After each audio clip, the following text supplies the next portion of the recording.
The alarm bells rang through the corridors of the Terra Nova. Captain Jake Morrison rushed to the bridge, his boots echoing on the metal floor. The ship had been doing routine scans of empty space near the human border when something unexpected appeared on their sensors. "What do we have, Amy?" Jake asked his communications officer. Amy Rodriguez looked up from her console with wide eyes. "Captain, we're picking up a distress signal. It's weak but definitely there. The signature matches no known human vessel." Jake frowned. They were far from any trade routes or colonies. Finding anyone out here was strange enough. Finding someone who wasn't human was even stranger. "Ben, what's your read on this?" Jake turned to his security chief. Lieutenant Ben Carter checked his weapon systems display. "No immediate threats detected, sir.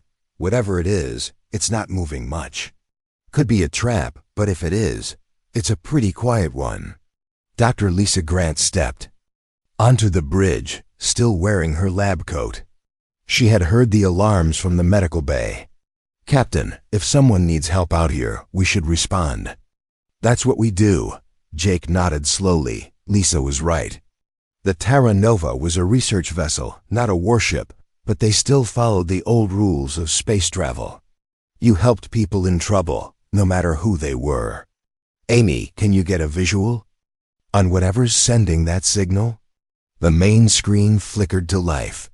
A small, damaged pod tumbled slowly through space. Its hull was cracked and dark, with no lights visible. Whoever was inside had been drifting for a while. "It's an escape pod," Amy said, "but the design is nothing like ours. The metal looks different, and those markings ... double quotes." She paused. "Captain, I think this might be Zephyrian." The bridge went quiet. Everyone knew about the Zephyrians. They were the enemy in the war that had been going on for 3 years now. Their empire had attacked human colonies without warning, killing thousands of people. They were supposed to be fierce warriors who showed no mercy. "Are you sure?" Jake asked. Amy ran the markings through the computer. 90% matched to known Zephyrian symbols. "This is definitely one of theirs." Ben's hand moved to his weapon. "Could be a trick, Captain. They could be trying to get us to lower our guard." "In a damaged escape pod?" Lisa shook her head.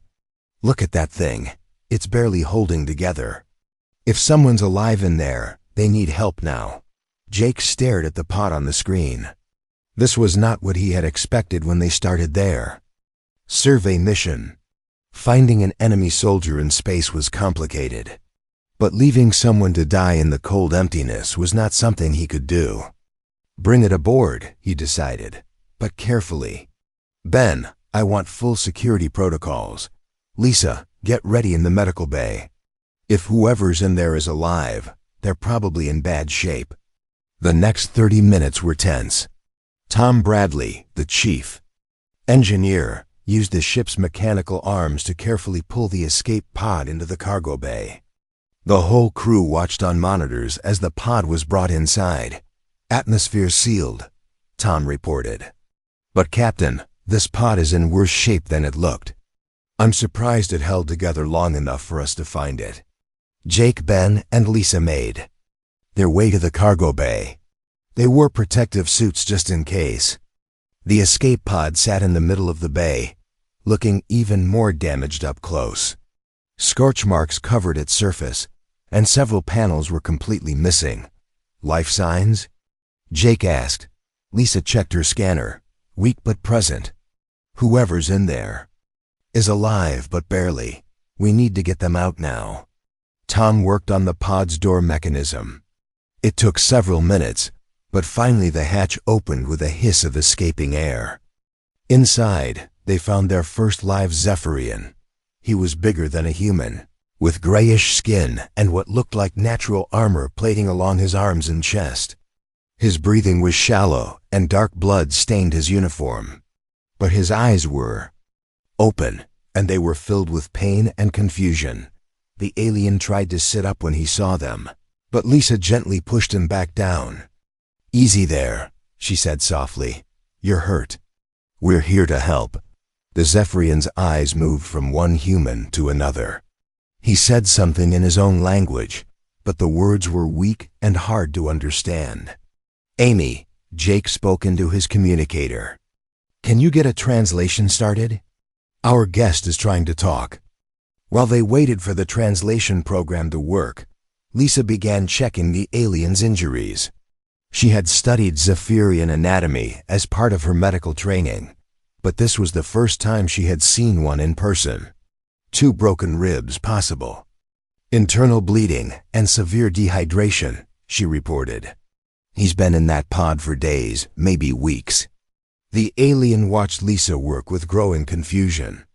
She was gentle with him, careful not to cause more pain. This was not what he had been told about humans. They were supposed to be savage creatures who killed without thinking. Translation coming through. Amy's voice crackled over the communicator. "He's saying, I think he's asking why we haven't killed him yet." Jake looked down at the wounded alien. "Tell him we don't kill injured people. Tell him he's safe here." The translation took a moment to process. When the alien heard it, his eyes widened. He spoke again, this time more clearly. He says his name is Vex Corthane. He's a commander in the Zephyrian fleet. He wants to know what we plan to do with him. "Tell him we're going to get him medical attention," Jake said. "After that, we'll figure out the rest." Lisa was already preparing to move Vex to the medical bay. He needs surgery if he's going to survive. Some of these injuries are serious. As they carefully lifted the alien onto a stretcher, Vex continued to stare at them. Everything about this situation was wrong according to what he had been taught. Humans were supposed to be monsters. They were supposed to torture prisoners and kill anyone who got in their way, but these humans were helping him. The female with the kind eyes was treating his wounds with care. The leader had promised he would. Be safe. None of this made sense. As they wheeled him toward the medical bay, Vex wondered if everything he had been told about humans was a lie. If it was, then everything he thought he knew about this war was wrong too. The medical bay doors closed behind them, and Vex found himself in the hands of his enemies. But for the first time since his escape pod had been damaged, he felt like he might actually survive.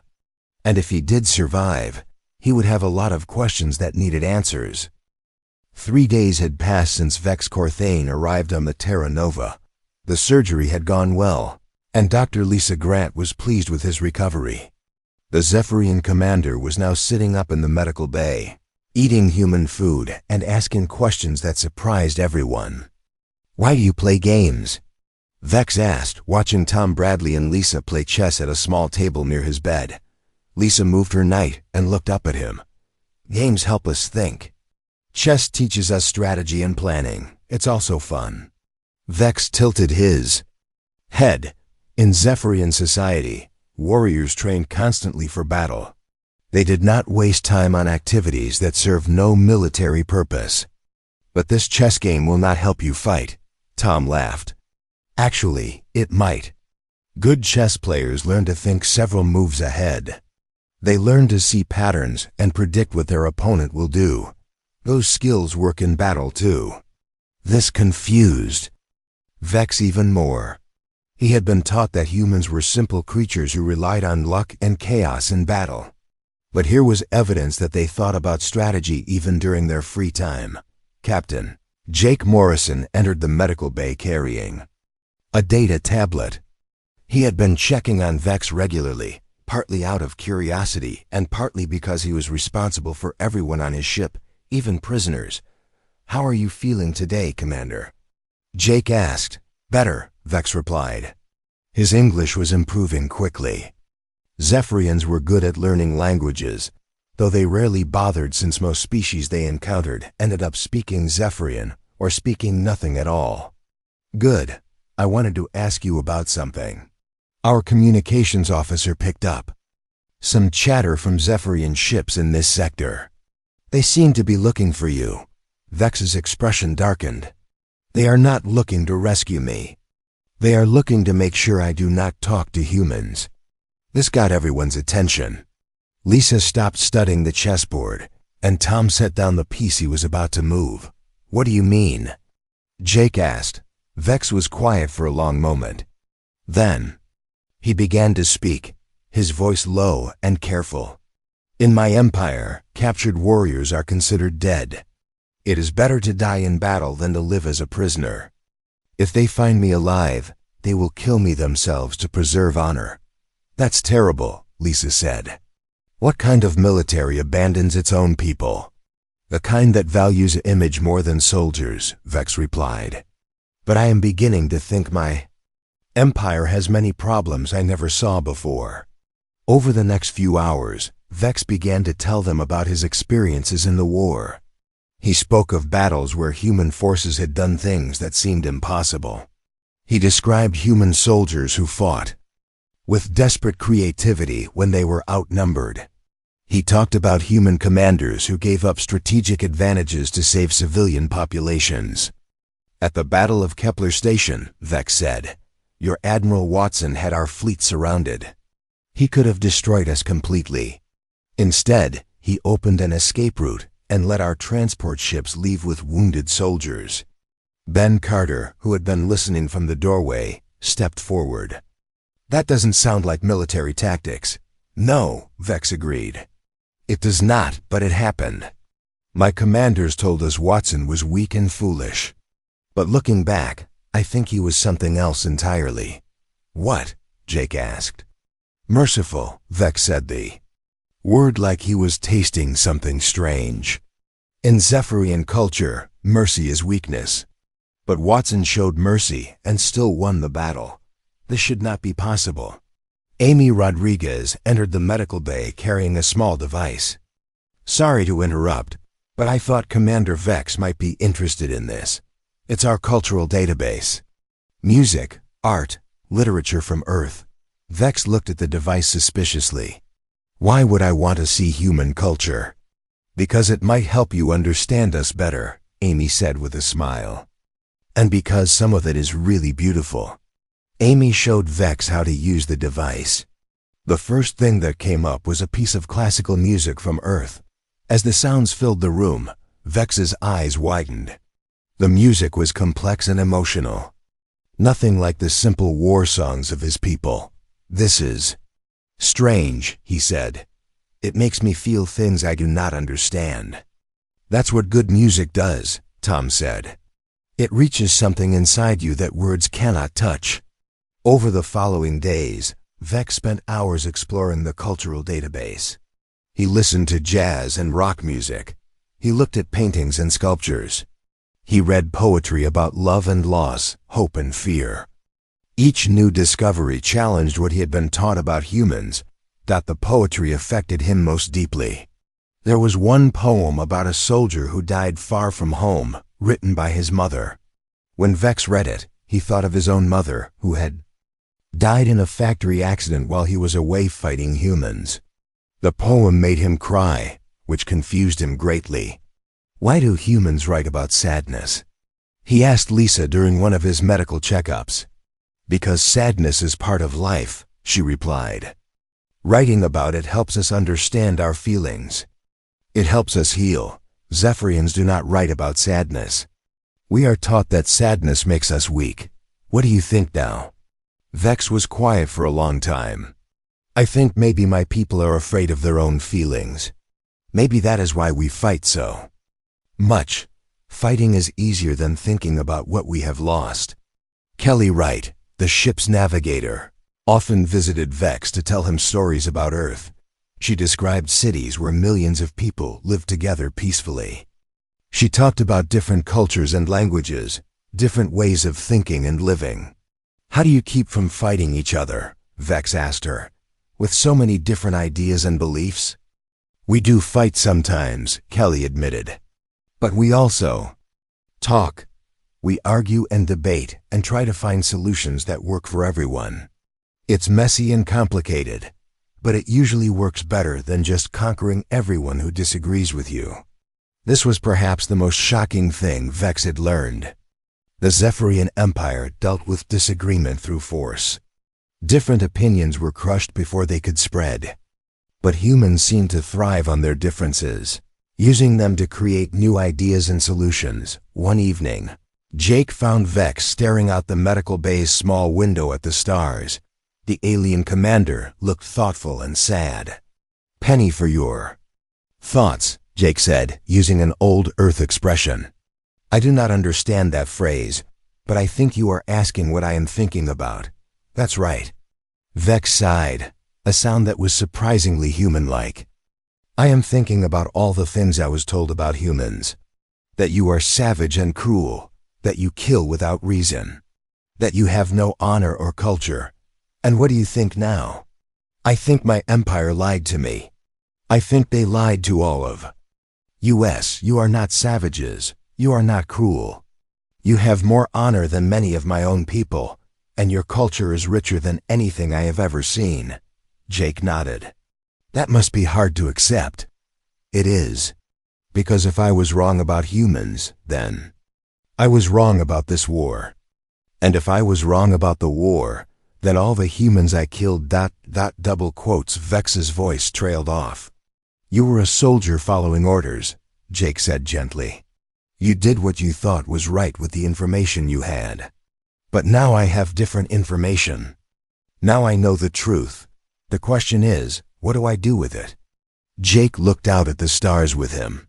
"I guess that's something you'll have to figure out for yourself, Commander."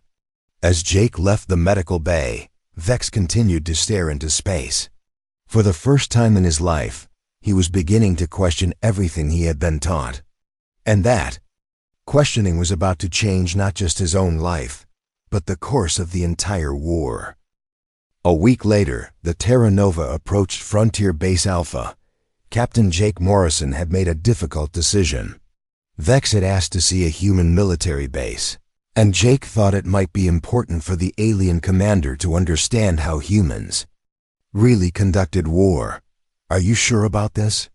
Ben Carter asked as they prepared to dock with the space station. "Taking an enemy commander to a military base seems risky."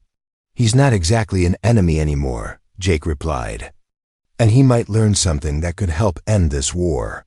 Vex stood in the observation deck, watching the massive space station grow larger as they approached.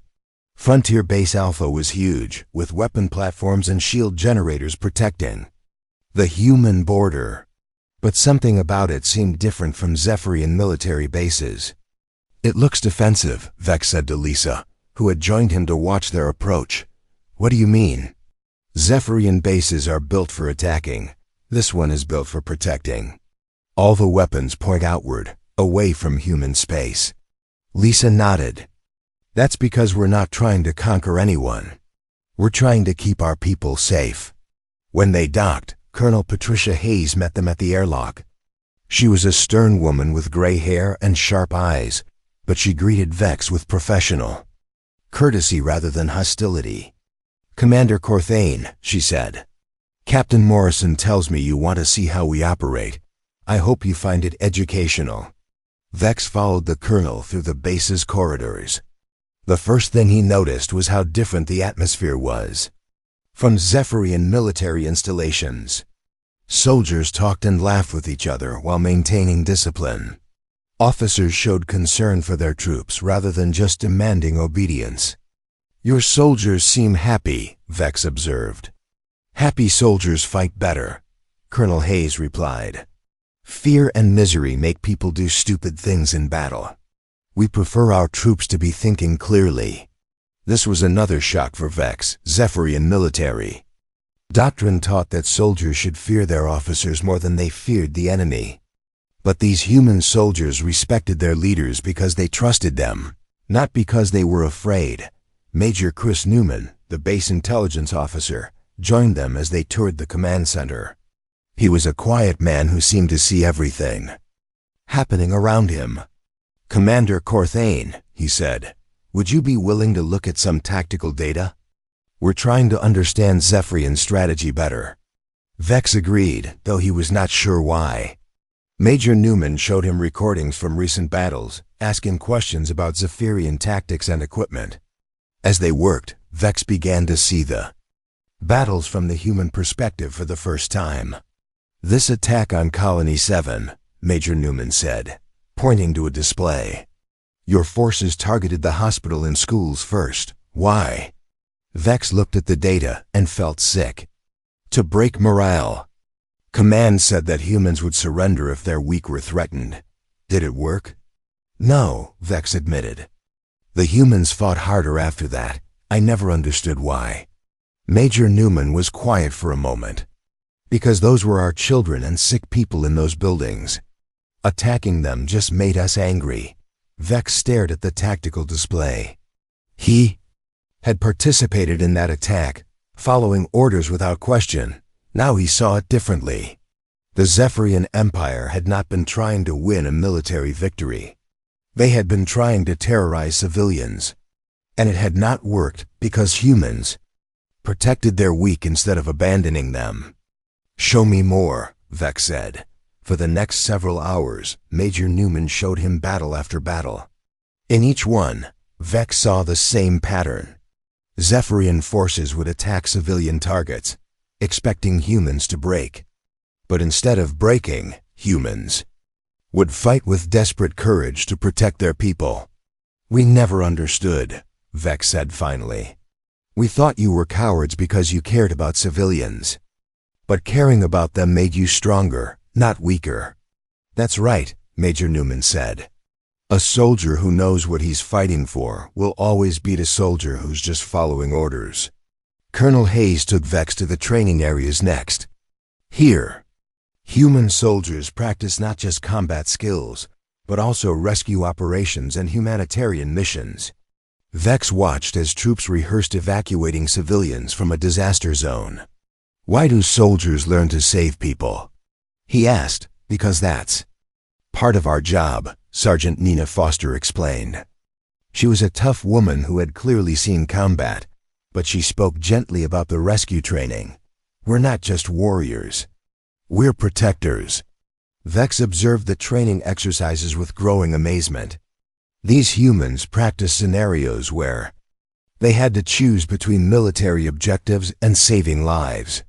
In every case, they chose to save lives, even if it meant giving up tactical advantages.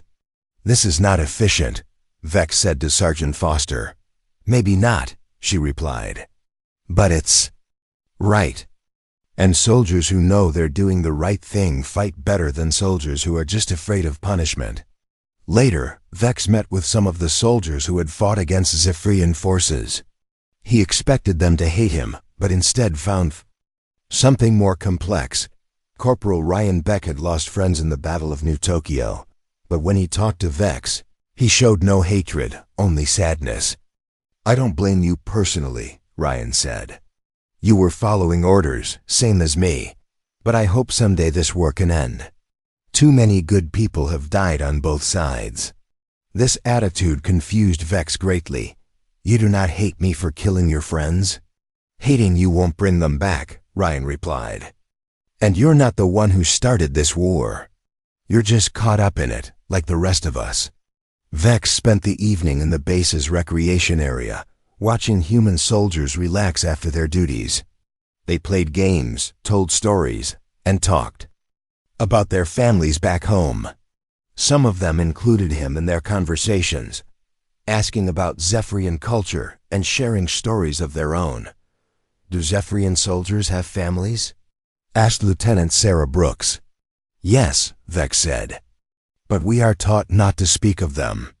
Personal attachments are considered weakness. That's sad, Sarah said. Thinking about my family gives me strength. Knowing they're safe because of what I do here makes all the hardship worth it. Vex thought about his own family. His parents were dead, but he had a sister who worked in a factory making weapons for the war. He had not spoken to her in years because military regulations discouraged personal contact. Now he wondered if that rule existed to keep soldiers from questioning their orders. As the evening ended, Colonel Hayes found Vex sitting alone, looking thoughtful. What did you learn today? She asked. That everything I thought I knew about.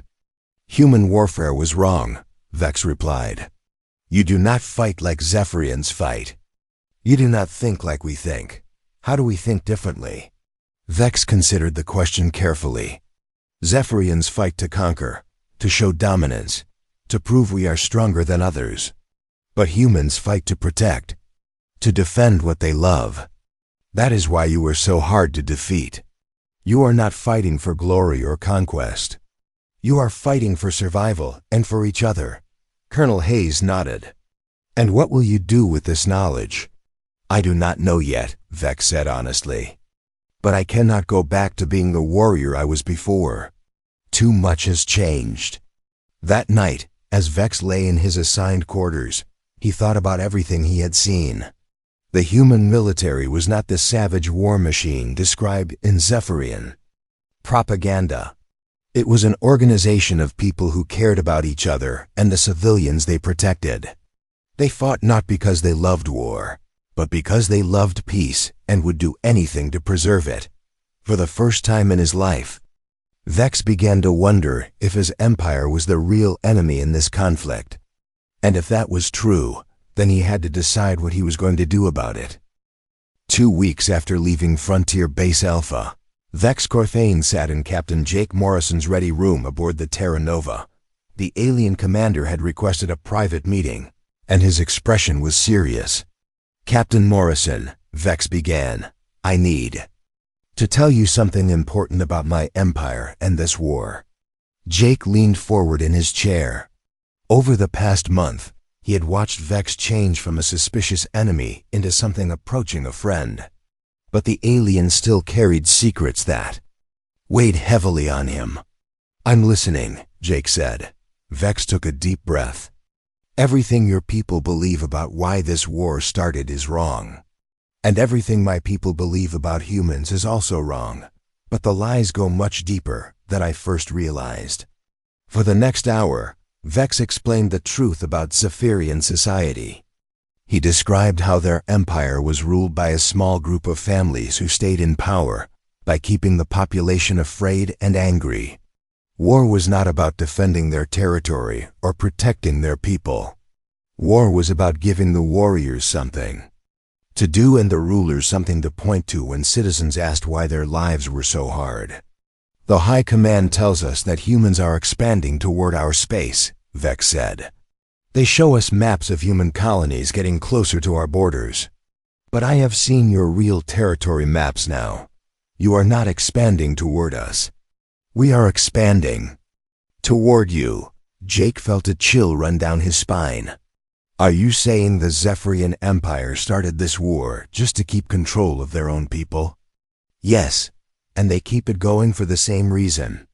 Every dead warrior is a hero who died defending the Empire. Every human victory is proof that we need to fight harder.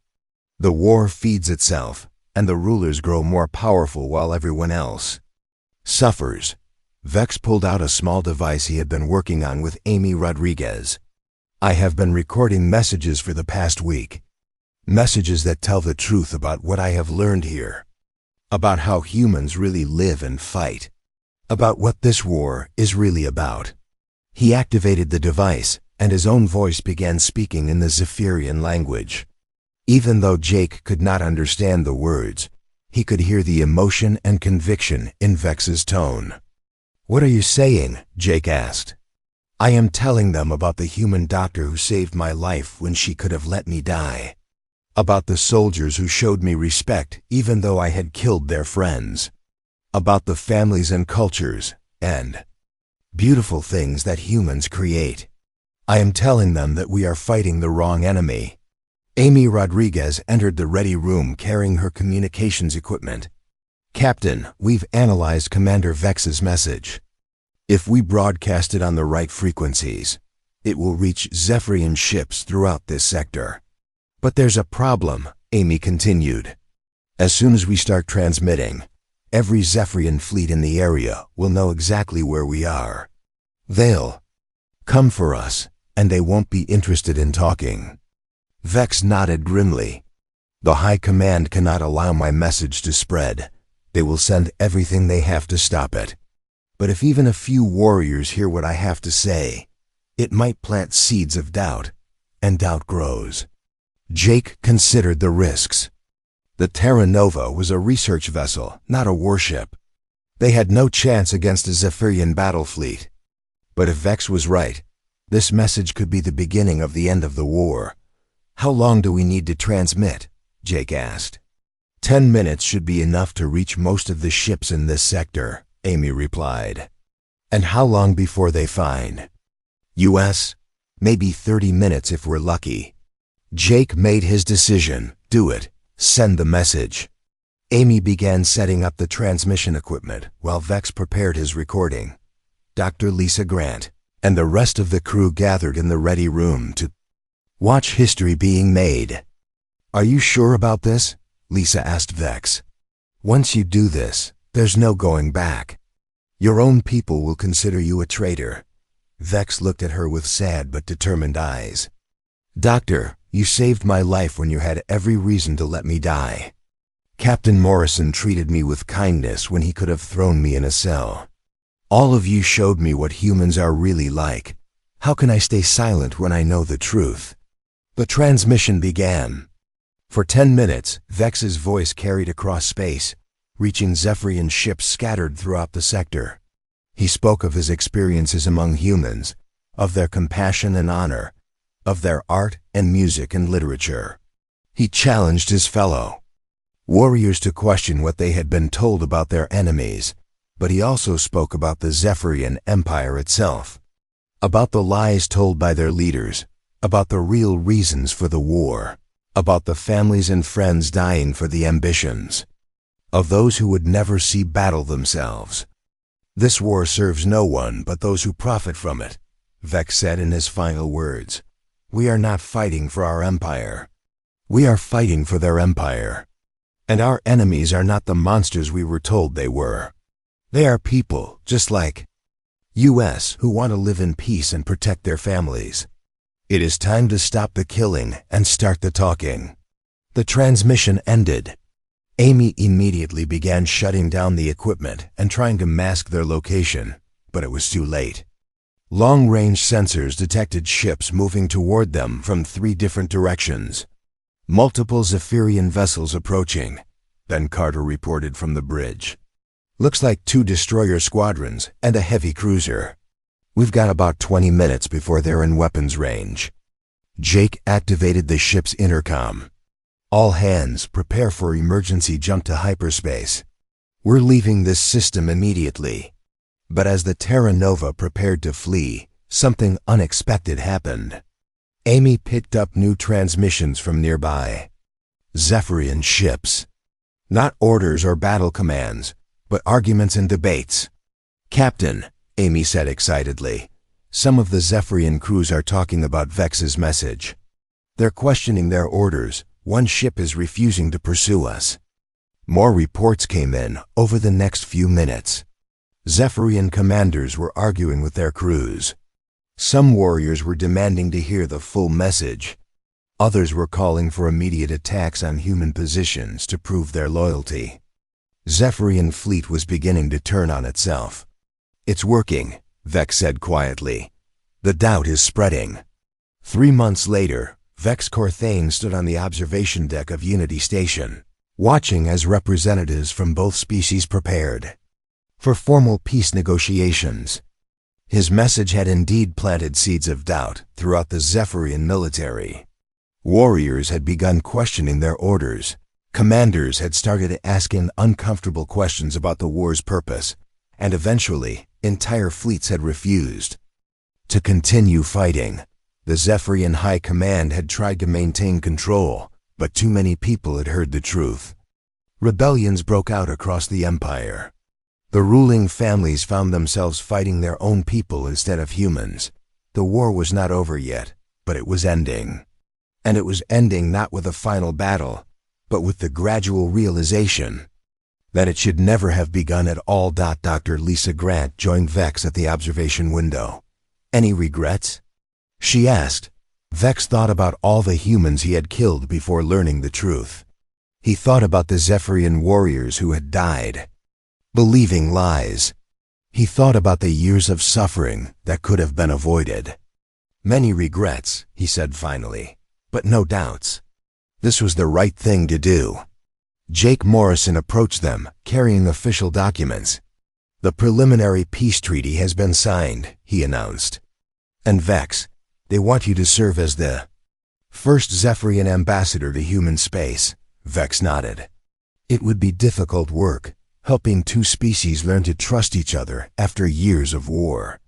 But it was work worth doing." As he watched human and Zephyrian diplomats working together, Vex reflected on what he had learned during his time among humans. Their greatest weapon was not their technology or their tactics. It was their ability to remain human even in the darkest times. They fought when they had to, but they never forgot that their enemies were people too. And sometimes, that understanding was more powerful than any weapon of war.